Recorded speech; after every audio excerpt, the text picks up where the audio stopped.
பிறப்புக்கும் எல்லா உயிர்க்கும் பிறந்த பின்னர் யாதும் ஊரே யாவரும் கேளீர். உண்பது நாழி உடுப்பது இரண்டு உறைவிடம் என்பது ஒன்றே. உழைத்து வாழ்ந்தோம் உழைத்து வாழ்ந்தோம் தீதும் நன்றும் பிறர் தரவாராயெனும்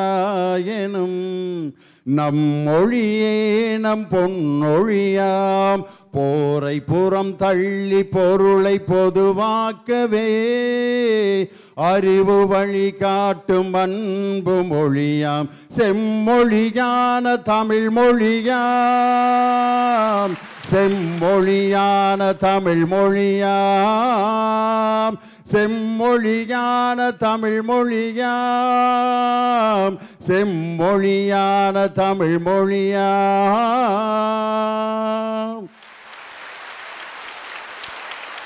செம்மொழியான தமிழ் மொழியை இந்த உலகிற்கு வழங்கிய முத்தமிழறிஞர், தமிழின தலைவர், தமிழ் மொழியையும் தமிழர்களையும் பாதுகாக்க இன்று வாழ்ந்து கொண்டிருக்கக்கூடிய ஒரே ஒப்பற்ற தலைவர், ஓய்வுக்கே ஓய்வு கொடுத்து கொண்டிருக்கும் ஓய்வறியா சூரியன், 93 வயதை தொட்டாலும் 30 வயது இளைஞனை போல் இளமை துடிப்போடு செயலாற்றி கொண்டிருக்கும் அஷ்டாவதானி, அறிவாலயத்தின் ஞானி, நம் தானை தலைவர் டாக்டர் கலைஞர் அவர்களின் பெயரால் இயங்கிக் கொண்டிருக்கும் கலைஞர் தொலைக்காட்சியின் உலகெங்கும் வாழ்ந்து கொண்டிருக்கும் கோடான கோடி கலைஞர் தொலைக்காட்சியின் ரசிக பெருமக்கள் அனைவருக்கும் வாரந்தோறும் ஞாயிற்றுக்கிழமை காலை 10 மணிக்கு ஒளிபரப்பாகி கொண்டிருக்கும் அசசி கிரியேஷன்ஸின் தயாரிப்பான நல்லா பேசுங்க நல்லதையே பேசுங்க என்ற நிகழ்ச்சி வரலாற்று சிறப்புமிக்க இந்த விழுப்புரம் நகரத்தில் உங்கள் அனைவருடைய ஏகோபித்த ஆதரவோடு இன்று நல்ல முறையில் துவங்கி இருக்கிறது. பேச்சுங்கிறது ஒரு மிகப்பெரிய ஆற்றல். அந்த பேச்சுக்காகத்தான் நம்முடைய இளைஞர்கள், மாணவர்கள், இளம் பெண்கள் அவர்களுடைய பேச்சு இந்த உலகம் முழுவதும் கேட்டு அவர்களுடைய பேச்சினை இந்த உலகம் அங்கீகரிக்க வேண்டும் என்பதற்காகத்தான் கலைஞர் தொலைக்காட்சியில் இப்படி ஒரு முயற்சி எடுக்கப்பட்டு கிட்டத்தட்ட 2 ஆண்டுகள் நிறைவு செய்து இப்பொழுது 3வது ஆண்டிலே நாங்கள் அடியெடுத்து வைத்திருக்கிறோம். அதில் முதல் ஆண்டில் மாவட்டம் முழுவதும் நடந்த அந்த பேச்சாளர்களுக்கான ஒரு மாநில அளவிலான போட்டி நடந்தது. அந்த போட்டியில் முதல் பரிசு, 2ஆம் பரிசு பெற்றவர்களை நமது முத்தமிழறிஞர் டாக்டர் கலைஞர் அவர்களே நேரடியாக அந்த விழாவிலே கலந்து கொண்டு மாநிலத்தில் முதல் பரிசு, 2ஆம் பரிசு பெற்றவர்களுக்கு பரிசு வழங்கி வாழ்த்துரை வழங்கினார். 2ஆம் ஆண்டு நிகழ்ச்சியிலே மாண்புமிகு இனமான பேராசிரியர் அவர்கள் கலந்து கொண்டு மாநில அளவில் வெற்றி பெற்றவர்களுக்கு பரிசளித்தார். இப்போ 3ஆம் ஆண்டில் இது 2வது நிகழ்ச்சி. இந்த 2வது நிகழ்ச்சி போக இன்னும் ஒரு 6 நிகழ்ச்சி நடந்து 3ஆம் ஆண்டு நிறைவு விழாவில் யார் அந்த நிகழ்ச்சிக்கு தலைமை தாங்குவார் என்பதை இப்பொழுதே நீங்கள் புரிந்து வைத்திருப்பீர்கள். தமிழகத்தின் வருங்காலம் என்று தானை தலைவர் அவர்களால் அறிவிக்கப்பட்ட நம் தளபதி அவர்கள்தான் அந்த நிகழ்ச்சியில் கலந்து கொண்டு எங்களுடைய மாணவர்களுக்கு மாநில அளவிலான அந்த போட்டியில் பரிசளிப்பார் என்று என்னுடைய ஆசையை உங்கள் முன்னால் சொல்கிறேன். அப்படிப்பட்ட ஒரு மாநில அளவிலான போட்டியில் நான் என்ன ஆசைப்படுறேன்னா, இந்த விழுப்புரத்தில் இருக்கக்கூடிய ஒரு மாணவனோ, ஒரு இளைஞனோ, ஒரு மாணவியோ மாநிலத்தில் முதல் பரிசினை தட்டி செல்வார்கள். அந்த அளவிற்கு ஒரு 60 பேர் இருந்த இடத்துல 16 பேர் இன்னைக்கு செலக்ட் ஆகியிருக்காங்க. இந்த 16 பேரும் புடம் போட்ட தங்கம் போல் ரொம்ப அருமையாக பேசக்கூடிய பேச்சாளர். விழுப்புரத்தில் இந்த நிகழ்ச்சி நடந்துட்டு இருக்கு. இது விழுப்புரம் அல்ல, இது ஒரு விழாப்புறம்.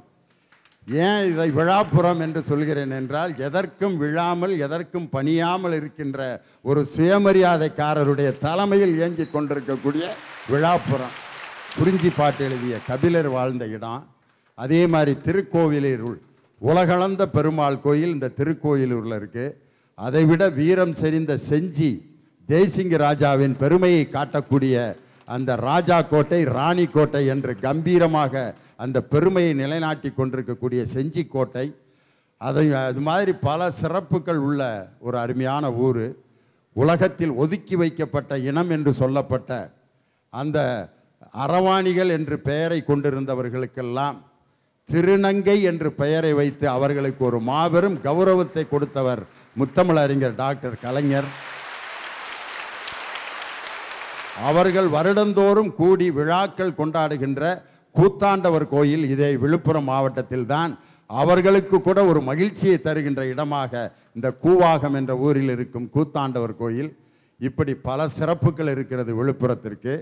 அதைவிட ஒரு மிகப்பெரிய பாலம், தரைப்பாலம், கீழ்பெரும்புதூர் என்ற இடத்திலே ஒரு அழகான தரைப்பாலத்தை கட்டி மிகப்பெரிய மக்களினுடைய அந்த எதிர்பார்ப்பை, ஏக்கத்தை பூர்த்தி செய்த அந்த பாலத்தை கட்டி இந்த விழுப்புரத்தை அழகுபடுத்திய எங்கள் அண்ணன் மாண்புமிகு முன்னாள் அமைச்சர் அல்ல, என்னாலும் இந்த விழுப்புரத்திற்கு அமைச்சர் அண்ணன் தான். 2 அரசு பொறியியல் கல்லூரி உள்ள ஒரு ஊர் எதுன்னா அதான் விழுப்புரம். அது அண்ணன் கொண்டு வந்தது. அதே மாதிரி ஒருங்கிணைந்த கோர்ட்டு கட்டணம். அந்த கோர்ட்டை பார்க்கும்போதே நம்மளே ஏதாவது கேஸுக்கு போகலாம் போல இருக்குது, அவ்வளோ அழகாக இருக்குது அந்த தோரண வாய். கோர்ட்டு பார்த்தீங்கன்னா இவ்வளோ அழகான ஆர்ச்சோட அவ்வளோ அழகாக இருக்குது பார்க்குறேன். ஒரு கேஸுக்கு போகிறவங்க கூட சந்தோஷம் போவான் அந்த கோர்ட்டுக்குள்ளே. இவ்வளோ அழகாக இருக்குது, இந்த கோர்ட்டில் கேஸ் ஆனால் பரவாயில்லப்பா அப்படிங்கிற மாதிரி ஒருங்கிணைந்த அந்த நீதிமன்ற வளாகம்.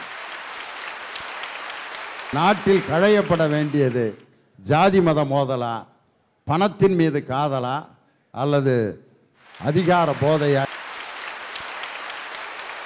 ஐயா, ஒரு பாட்டு ஒன்று சொல்லுவாங்க, அங்கே சிரிப்பவர்கள் சிரிக்கட்டும், அது ஆணவ சிரிப்பு, இங்கே நீ சிரிக்கும் பொன் சிரிப்போ ஆனந்த சிரிப்பு. நான் கேட்குறேன், இப்போ எங்கே ஆனந்த சிரிப்பு இருக்குதுன்னு கேட்குறேன். எல்லாமே ஆணவ சிரிப்பு தான் ஐயா. ஏன் தெரியுமா? காரணம் இந்த அதிகாரம். உங்கள் சபை முன்னாடி நான் ஒன்று ஒத்துக்கிறேங்க. கருப்பே இல்லாமல் குழந்தை பிறக்காது, இறப்பே இல்லாமல் உண்ண முடியாது, பணப்பை இல்லாமல் வாழ முடியாது. நான் ஒத்துக்கிறேன்யா. அந்த பணப்பையே அதிகாரம் பண்ணுறவன் கையில் தானே இப்போ இருக்குது. ஹிட்லர்னு சொன்னோம்னா நமக்கு அதிகாரம் தான் ஞாபகம் வரும். நீங்கள் அதிகாரத்துக்கு வேறு எங்கேயுமே போக வேண்டாம், நேரம் நம்ம வீட்டுக்கு வந்துடலாம். எங்கள் வீட்லேயே அதிகாரம் தான். எப்படி தெரியுமா? எங்கள் வீட்டில் நான் தான் செல்லப்பில்லை 11ஆம் கிளாஸ் வரைக்கும். எப்போ இந்த 12ஆம் போனனோ மார்க் எடுக்கணும் படிக்கணும் அப்படின்னு சொல்லிட்டு எங்கள் அம்மா தான் பொம்பளை ஹிட்லரு, எங்கள் அப்பா தான் ஆம்பளை ஹிட்லரு. ஐயா, 12ஆம் படிக்கணுமே, மார்க் எடுக்கணுமே, எனக்கும் அக்கறை இருந்துச்சு. அதேமாரி எங்கள் ஏற்று வீட்டுக்குள்ளே ஒரு பொண்ணு இருந்துச்சு, நல்லா அழகாக இருக்கேன். அது ஏன் எப்பயுமே எழுத்து வீட்டிலே பிள்ளைகளை லெவல் பண்ணுறீங்க? பக்கத்து வீடு, 3ஆவது வீடு தள்ளி, பின்பக்கத்து வீடு, எழுத்து வீட்டிலேயே பிக்கப் ஆகுது. அது ஏன்னு கேட்குறேன். அப்போ தான் சைட் அடிக்க வசதியாக இருக்கும். இதுக்கு நான் கேட்காமையே இருந்திருக்கலாம். உனக்கிட்ட இதை கேட்டு இந்த பதிலை நான் வாங்க வேண்டியிருக்குவார். பின்னால் இருக்க வீடுனா ஏறி குதிச்சு போகணும், ஒரு 3 வீடு தள்ளினா எக்கி பார்க்கணும், எழுத்த வீடுனா தான் நேருக்கு நேர் பார்க்கலாமா? எவ்வளோ பெரிய ஆள்! காதலுக்கு இலக்கணத்தை பார்த்தீங்களா? ஐயா, இந்த 12ஆம் பரீட்சை வர்றதுக்கு முன்னாடியே எங்களுக்கு இளவெடுத்த காதல் வந்துடுதியா. நான் கேட்குறேன், இந்த காதல் வர்றது தப்பாயா? தப்பே இல்லை தம்பி. எப்படி தாகம் எடுத்தால் தண்ணி குடிக்கிறோமோ அதே மாதிரி ஒரு குறிப்பிட்ட பருவத்தில் அது வந்தால் தான் மனுஷன். ஐயா, ஸ்வீட்டுன்னு இருந்தால் சாப்பிட்ணுன்னு தோணுங்க, டிவின்னு இருந்தால் பார்க்கணுன்னு தோணுங்க, எழுத்து வீட்டில் ஒரு பிள்ளை இருந்தால் சைட் அடிக்கணும்னு தோணுங்க. உன்னைய தாயா இளைஞர்களுக்கு புத்திமதி சொல்ல கூட்டு போனேன். ஒரு மிக்சர் கடையில் இனிப்புன்னு இருந்தால் சாப்பிட்ணுமா, டிவின்னு இருந்தால் அதை பார்க்கணுமா, அதே மாதிரி ஏற்ற விட்டு ஒரு புள்ள இருந்துச்சுன்னா அதை லெவல் பண்ணணுமா? தம்பி, ஒரு ஸ்வீட்டை சாப்பிட்டா திருப்பி காசு கொடுத்து அதை இது பண்ணிக்கலாம், அல்லது ஒன்றும் பிரச்சனை இல்லை. அல்லது டிவியை பார்த்து நல்ல நிகழ்ச்சியா கெட்ட நிகழ்ச்சியான்னு பார்த்துட்டு நல்லதாக இருந்தால் எடுத்துக்கலாம், கெட்டதாக இருந்தால் விட்டுறலாம். ஆனால் ஒரு பிள்ளைய லெவல் பண்ணிட்டோம்னா மாட்டினதாயா, அது கிடைக்கலன்னா எவ்வளவு சிரமப்படுவோங்கிறது. ஆனால் லட்டு திங்கிறதையும் ஒரு பிள்ளைய லெவல் பண்ணுறதையும் ஒன்றா ஆக்கிறாதன்னு. ஒரு சின்ன ஸ்கூல் பையன், நீங்கள் சொன்னீங்களே கணக்கு வாத்தியார், ஒரு வாத்தியாருன்னு சொன்னீங்களே, அந்த பையன் எல்லாத்துக்குமே தெரிஞ்ச ஒரு உண்மை என்னென்னா, 8ஆம் வரைக்கும் வந்துட்டு எல்லாத்தையும் பாஸ் பண்ணணுன்றது எல்லாத்துக்குமே தெரியும். வாத்தியார் போய் 7ஆம் படிக்கிறவன்ட்ட சொல்கிறாரு, சேட்டை பண்ணுன்னு வச்சுக்க பெயிலாக்கிருண்டா ஏலாப்பிலையே. அவன் சிரிச்சுக்கிட்டே சொல்கிறான், உனக்கு மட்டும் தெம்பு இருந்தால் என்னை பெயிலாக்கி பாரியா அப்படின்ட்டு. அவனுக்கு இருக்கிற அதிகாரத்தை பற்றியெல்லாம் என்ன காரணம்னா 8ஆம் வகுப்பு வரைக்கும் எல்லாத்தையும் பாஸ் ஆக்கி விட்டுறானே. 7ஆப்பில் ஃபெயில் ஆக்கிடுவேன்னு சொன்னால் நீ முடிஞ்சால் ஃபெயில் ஆக்கியா பார்ப்பான், உன்னையே ஃபெயில் ஆக்கிடுவாங்கன்றான் வாத்தியார. இது பரவாயில்லைங்க. ஒரு ஜூஸ் கடையில் ஒரு சின்ன பையன் ஜூஸை குடிக்காமல் வச்சுக்கிட்டு பேப்பர் படிச்சுட்ருக்கிறான். எதிர்த்தாப்புல இன்ஸ்பெக்டரு பார்க்குறாரு, அவருக்கு ஜூஸ் வரல. உடனே அந்த இன்ஸ்பெக்டரு, இவன் ஜூஸ் எடுத்து குடிச்சிருவான், நம்ம ஜூஸ் வந்தால் கொடுத்துக்குறோம் அப்படின்னு சொல்லிட்டு அவனுக்கே தெரியாமல் அந்த ஜூஸ் எடுத்து குடிச்சிட்டார். குடிச்சதுக்கு அப்புறம்தான் தெரிஞ்சிச்சு அந்த கிளாஸில் ஒரு பள்ளி செத்து கிடந்துச்சு. உடனே என்ன ஆகும், கொமட்டி வாந்தி எடுத்து கிளாஸை நிரப்பி அந்த பையன்கிட்டயே வச்சுட்டாரு. அந்த பையன் பேப்பரை ரிமூவ் பண்ணிட்டு சொன்னால், ஐயா நீங்களுமா வாந்தி எடுத்துட்டீங்கன்னு. ஏற்கனவே அவ எடுத்து வச்ச வாந்தியை குடிச்சிட்டு இந்த மூதேவி வாந்தி எடுத்துருக்கு. இனிமே உன் பேச்சை கேட்ட பிறகு கடையில் எவனா ஜூஸ் குடிப்பான் ஐயா. 12ஆப்பில் ஒரு அதிகாரம் சொன்னேன்ல, அது ஒரு வருஷத்தில் முடிஞ்சு போயிடும். இந்த இன்னும் சில பேர் இருக்காங்க, இந்த வீட்டோட மாப்பிள்ளையாக போவாங்க. அவங்க பாடு அந்த வீட்டு வேலைக்காரனுக்கும் வீட்டோட மாப்பிள்ளையாக போனவனுக்கும் வித்தியாசமே தெரியாது. 2 பேரும் ஜோடியாக வேலை பார்த்துட்டு இருப்பாங்க அங்கே. இது பரவாயில்லைங்க. ஒரு உருக்கமான செய்தி சொல்கிறேன் கேளுங்களேன்.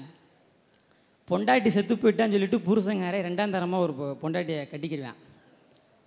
அவள் மூத்த தரத்து பிள்ளையை கவனிக்கவே மாட்டான்.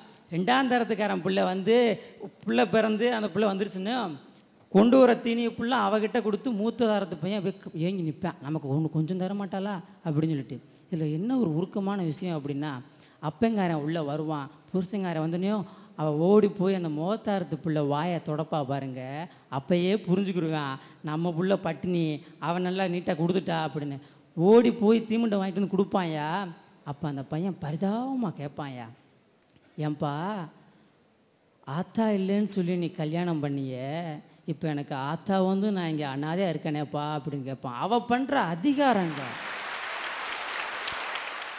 வண்ணம் பல வண்ணம் நம் எண்ணம் ஒன்றல்லோ, பறவைகள் பலவன்றோ வானம் ஒன்றென்றோ, தேகம் பலவாகும் நம் ரத்தம் ஒன்றல்லோ, பாஷைகள் பலவன்றோ தேசம் ஒன்றென்றோ, பூக்கள் கொண்டு வந்தால் இது புண்ணிய தேசமடா, மாட்கள் கொண்டு வந்தால் தலை வாங்கிடும் தேசமடா, எங்கள் ரத்தம் எங்கள் கண்ணீர் அட இளைய ரத்தம் என்ன போலியா, எழுத வேண்டும் புதிய இந்தியா.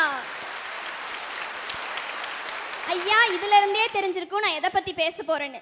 ஆமாங்க, நம்ம நாட்டுல உடனடியா களையப்பட வேண்டியது எதுன்னு கேட்டீங்கன்னா இந்த ஜாதி மத மோதல் தான். இன்னைக்கு எத்தனையோ திரைப்படங்கள்ல இந்த ஜாதி மத மோதல் எப்படி இருக்குன்னு அழகா தத்ரூபமா படம் பிடிச்சு காட்டுறான். ஒண்ணுமில்லைங்க, விருமாண்டின்னு ஒரு படம் வந்துச்சு. அந்த படத்துல வந்து பாத்தீங்கன்னா தாழ்ந்த ஜாதிக்கார பொண்ணை உயர்ந்த ஜாதிக்கார பையன் லவ் பண்றான். அதனால எத்தனை இன்னல்களுக்கு ஆளாகிறான் தெரியுங்களா. ஆனா அத்தனை கஷ்டப்பட்ட போதும் அந்த காதலி தன் காதலனை பார்த்து பாடுறா. எப்படி தெரியுங்களா, உன்னை விட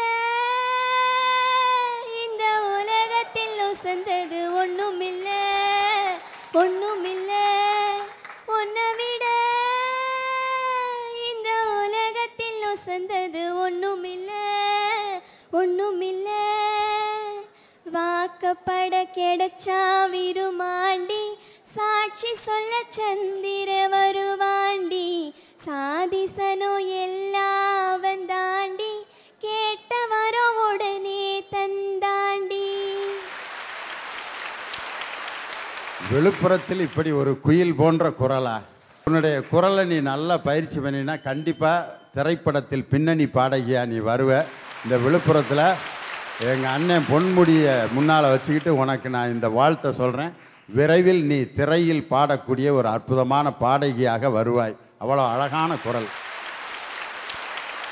இது போலவே இன்னொரு திரைப்படம் வந்துச்சுங்க, வாகை சுடவான்னு சொல்லி. அந்த படத்துல வந்து பாத்தீங்கன்னா ஒரு வாத்தியார் இருக்காரு. அவர் வந்து ஒரு தாழ்த்தப்பட்ட ஜாதி மக்கள் இருக்கக்கூடிய ஒரு பகுதிக்கு பாடம் சொல்லி கொடுக்க போறாரு. அந்த இடத்துல அவருக்கு ஒரு காதல் வருது. எங்க காதல் சொல்லிக்கிட்டா வரும், எந்த இடத்துல யாருக்கு எப்படி வேணாலும் வரலாங்க. அப்படி அவருக்கு காதல் வந்துருச்சு. இதுலயே அந்த ஜாதி பிரச்சனை, அப்படியே முட்டிக்கிறாங்க மோதிக்கிறாங்க. அந்த பிள்ளை கதறி பாடுது. எப்படி தெரியுங்களா, போரானே போரானே காத்தோட தூத்தல போல, போரானே போரானே போகாமத்தான் போரானே, போரானே போரானே காத்தோட தூத்தல போல, போரானே போரானே போகாமத்தான் போரானே. அப்படின்னு மனநொந்து பாடுதுங்க. இது கூட பரவாயில்லைங்க. இன்னொரு திரைப்படத்தில் வந்து பார்த்தீங்கன்னா கவுண்டமணி சார் இருக்காரு, எஸ் சந்திரன் அவர்கள் இருக்காரு. கவுண்டமணி சாரோட தொழிலை என்னன்னு பார்த்தீங்கன்னா தப்பு அப்படின்னு தமிழர்களுடைய மிகச்சிறந்த ஒரு அடையாளமான ஒரு இசைக்கருவி.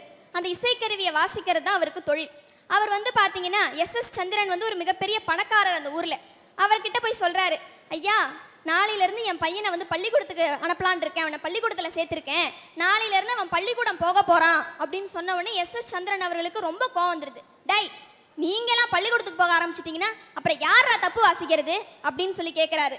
அதுக்கு கவுண்டமணி சிரிச்சுக்கிட்டே என்ன தெரியுங்களா சொன்னார், எத்தனை காலத்துக்கு தான் நாங்களும் வாசிக்கிறது, ஏன் நீங்கள் கொஞ்ச நாள் வாசிங்களேன் அப்படின்னு சொன்ன உடனே அவருக்கு அப்படியே கன்னத்தில் பலார்னு அரைஞ்ச மாதிரி இருந்துச்சுங்க. இதை நான் எதுக்கு சொல்ல வரேன் அப்படின்னா தப்பு அப்படிங்கிற ஒரு இசைக்கருவி வந்து பார்த்தீங்கன்னா தமிழர்களுடைய பாரம்பரியமிக்க ஒரு இசைக்கருவி. அந்த இசைக்கருவியை வாசிக்கிறவன் தாழ்ந்த ஜாதிக்காரனா இருக்கிறதால இன்னைக்கு யாருமே அவனை மதிக்கிறது இல்லை. அதுக்காக தான் என்னுடைய திரைப்படத்தில் என்னுடைய கவிஞன் அழகா தப்புங்கிற இசைக்கருவியை வச்சு ஒரு பாட்டு எழுதுனா. எப்படி தெரியுங்களா, புத்தம் புது பாட்டு வந்தா தாண்டவ கோணே, ஏ ரத்தம் எல்லாம் தீ பிடிக்கும் தாண்டவ கோணே, தப்பெடுத்து அடிக்கையிலே தாண்டவ கோணே, ஏன் நெத்தியிலே இடி இடிக்கும் தாண்டவ கோணே, பாட்டு என்னும் சன்னல் வழி தாண்டவ கோணே, ஏன் பழைய காலம் தெரியுதடா தாண்டவ கோணே, பாட்டு என்னும் சன்னல் வழி தாண்டவ கோணே, ஏன் பழைய காலம் தெரியுதடா தாண்டவ கோணே அப்படின்னு எழுதுனாங்க. ஆனா இன்னைக்கு நம்ம சமுதாயம் எதை நோக்கி போய்கிட்டு இருக்கு அப்படின்னா சாதியை நோக்கி தாங்க போய்கிட்டு இருக்கு. அதனால தாங்க ஏன் சொல்றேன், நம்ம நாட்டுல உடனடியா களையப்பட வேண்டியது எதுன்னு சொல்லி பாத்தீங்கன்னா இந்த சாதி மத மோதலின். தேசம் ஞானம் கல்வி ஈசன் பூசை எல்லாம் காசு முன் செல்லாதடி புதம்பாய் காசு முன் செல்லாதடி. ஐயா கவிஞர் அன்னைக்கே அழகா சொல்லிட்டான், பணம் இருந்தா உலகத்துல எதையும் வாங்கிடலாம் ஐயா, பணம் பத்தும் செய்யும் பணம் பாதாளம் வரையும் பாயும். ஒரு வரியை மட்டும் பாடிட்டு நிப்பாட்டி ஐயா. ஐயா பராசக்தி படத்துல உடுமலை நாராயணகவி எழுதி சி.எஸ். ஜெயராமன் பாடின பாட்டு. தேசம் ஞானம் கல்வி ஈசன் பூஜை எல்லாம் காசு முன் செல்லாதடி குதம்பாய் காசு முன் செல்லாதடி, ஈசனும் ஈசனார் பூசையும் எல்லாமே காசுக்கு பின்னாலே குதம்பாய் காசுக்கு பின்னாலே, பையாய் பொன் கொண்டோர் பொய்யாய் சொன்னாலும் மெய்மையாய் போகும் அடி குதம்பாய் மெய்மையாய் போகும் அடி. அதில் எனக்கு பிடிச்ச வரியை தெரியுமா, ஆரிய கூத்தாடினாலும் தாண்டவ கோணே, காசு காரியத்தில் கண்வயடா தாண்டவ கோணே, சில முட்டா பயலையெல்லாம் தாண்டவ கோணே, காசு முதலாளி ஆக்குதடா தாண்டவ கோணே, கட்டி அழும்போதும் தாண்டவ கோணே, பணத்தை கட்டி அழும்போதும் தாண்டவ கோணே, பண பொட்டி மேல கண் வயடா தாண்டவ கோணே, ஆரிய கூத்தாடினாலும் தாண்டவ கோணே, காசு காரியத்தில் கண் வயடா தாண்டவ கோணே. பணம் பத்தும் செய்யும் பணம் பாதாளம் வரையும் பாயும். பணத்துக்கு படைத்தல் காத்தல் அழித்தல் அப்படின்னு 3 தொழில் உண்டையா. பணம் நந்தி கலபகம் எனும் நூலை படைச்சது, காத்தது சிலப்பதிகாரம் கூறும் உண்மைகளை, அழித்தது மகாபாரதத்தில் வரும் கௌரவர்களை. பண்டைய காலத்தில் விருந்தோம்பல் என்ற ஒன்று தமிழர்கள்கிட்ட பெரிய ஒழுக்கம் ஐயா. விருந்து என்கிறோமே, விருந்து என்றால் என்ன தெரியுமா, விருந்து என்றால் புரியுது, மோப்ப குழையும் அனிச்சம் முகம் திரிந்து நோக்க குழையும் விருந்து. வர விருந்தினரை நம்ம ஒரு முகம் சுளிப்போடு பார்த்துட்டா வர விருந்தினர் மோப்ப மலர் வாடுவது போல வாடி விடுவாங்களா ஐயா. ஆனால் இன்றைக்கி பெருசாக வீடு கட்டுறோம், வீட்டை சுற்றி செவருக்கு வெளியில் ஒரு பெரிய கேட் ஐயா. ஆனால் அந்த கேட்டுக்கு உள்ளே ஒரு புதியவரை கூப்பிட நம்ம பயப்படுறோம். காரணம், புதியவன் வரானே நம்மளை என்ன செஞ்சிருவானோ, நம்ம வீட்டை என்ன செஞ்சிருவானோன்ற பயம். ஏன்னா அதனால தான் ஏன் சொல்கிறேன், பணத்தின் மீது இருக்க காதலை தான் முதல்ல இந்த நாட்டிலேருந்து களையப்பட வேணும் ஐயா. ஒரு கணவன் இருந்தால் அந்த மனைவி கழுத்துலேருந்து தாலியை கழட்டுறதுன்றது ஒரு கொடூரமான சம்பவம் ஐயா. அந்த எமனாவது பரவாயில்ல, ஒரு தடவை தான் அவங்க கழுத்துலேருந்து அந்த தாலியை கழட்டுறான். ஆனால் இந்த பண வெறி பிடித்த பிசாசுகள் தினம் அவங்க தாலியை கழட்டுறாங்களே, எவ்வளோ ஒரு கொடூரமான விஷயம் ஐயா. பணம் என்னும் முதலையால் ஊழல் பெருச்சாலிகள் உல்லாசமாய் உழவி கொண்டிருக்கிறது நம் நாட்டில். ஊழல் எல்லா இடத்தையுமே வந்துடுச்சு ஐயா. இன்னும் உணவில் ஊழல், இருக்கிற இடத்துல ஊழல், உடைகளில் ஊழல்னு ஊழல் எல்லா இடத்துல வந்துச்சு. முன்னாடியெல்லாம் சாப்பிடலன்னா தான் செத்துருவான், இன்றைக்கி சாப்பிட்டாலே பல பேர் செத்துடுறான். கலப்படம் பண்ண ஆரம்பிச்சிட்டானுங்க ஐயா. வீடு எதுக்கு கட்டுறோம், நம்ம பாதுகாப்பாக இருப்போம், வீட்டு உள்ளே இருந்தால் நம்ம எதுவும் தாக்காது, எதுவும் பிரச்சனை இருக்காதுன்னு. ஆனால் இன்னைக்கு வீட்டு உள்ளே இருந்தால் நமக்கு பாதுகாப்பு இல்லை பழுது, எப்போ இடிஞ்சு விடுன்னு தெரில. ஐயா போலின்னு சொல்கிறோமே, போலி எல்லா இடத்தையும் வந்துச்சு. மருத்துவரில் போலி மருத்துவர், மருந்துகளில் போலி மருந்து, கையொப்பம் போலி கையொப்பம், சான்று போலி சான்றுன்னு எல்லா இடத்தையும் போலி இருந்துச்சு. இப்படி போலின்னு வந்து நம்மளை பொலி போடுற இந்த நேரத்தில் நம்ம ரத்தத்தையே சுண்ட வைக்கும் ஒரு செய்தி என்ன தெரியுமா? ஆசிரியர் பணியே அறப்பணி, எழுத்தறிவித்த நிறைவன்னு நம்மளால் போற்றப்படும் புனிதமான ஆசிரியர் பணியில் இன்னைக்கு 5000 பேர் தகுதியான சான்று இல்லாமல் இருக்காங்க ஐயா. இதுக்கு காரணம் என்ன? சாதி மத மோதலா, அதிகார போதையா, பணத்தின் மீது கொண்ட காதல் தாயா? போலி சான்றிதழ் MBBS டிகிரி கொடுத்துருக்கான் பாருங்க, காசை வாங்கிட்டு 5 வருஷம் புணங்களை அறுத்து அனாட்டமி அது இதுன்னு பாஸ் ஆகி ஃபெயில் ஆகி அரியர்ஸ் வச்சு அவ்வளவு கஷ்டப்பட்டு டிகிரி வாங்கின ஒரு டாக்டரு அவர் பரிதாமல் உட்காந்துருக்காரு. அவன் பாட்டுக்கு ஒரு 10 லட்சத்தை கொடுத்து போலி சான்றிதழ், எல்லாத்துலேயும் போலி இருக்குது, ஒன்றும் முக்கியமானதை விட்டுவிட்டேன், போலி சாமியார். அவங்க பண்ணுற அக்கிரமம் தான் பெரிய அக்கிரமமாக இருக்கு. போலி சாமியார் அப்படியே வர்றாங்க, சிரிச்சுக்கிட்டேன். ஐயா வலியிலையும் சுகம்னு சொல்லுவாங்க, அந்த பிரசவ வலி ஐயா. ஆனால் இன்னைக்கு பணத்து மேலே கொண்ட காதலால் சுகப்பிரசவம் பிறக்க வேண்டிய ஒரு பெண்ணுக்கு வயிறை அறுத்து அந்த குழந்தைய பிறக்க வைக்கிறானே, எங்கேயா போய்கிட்டு நம்ம சமுதாயம்? அனைவரும் யோசிச்சு பாருங்க. 50 லட்ச ரூபா கொடுத்து MBBS படித்தவன் அப்புறம் காசு பார்க்க வேணாமா? எல்லா பிள்ளையும் நார்மலில் இழுத்து 2000 ரூபான்னு வாங்கிக்கிட்டு இருந்தா அப்புறம் என்னைக்கு அவன் ஆஸ்பத்திரி கட்டுறது, கொடுத்த காசை சம்பாதிக்கிறது? அதனால் அறுத்தெடுத்தா தான் 52,000 ரூபா பில்லை போட முடியும். நான் எல்லா டாக்டரும் அப்படி இருக்காங்கன்னு சொல்லல, ஒருத்தர் 2 பேர் அப்படி சிட்டையை போடுற ஆளுங்க இருக்கிறதுனால தான் எல்லாத்து மேலே இப்படி பழி ஆகி போயிருக்கு.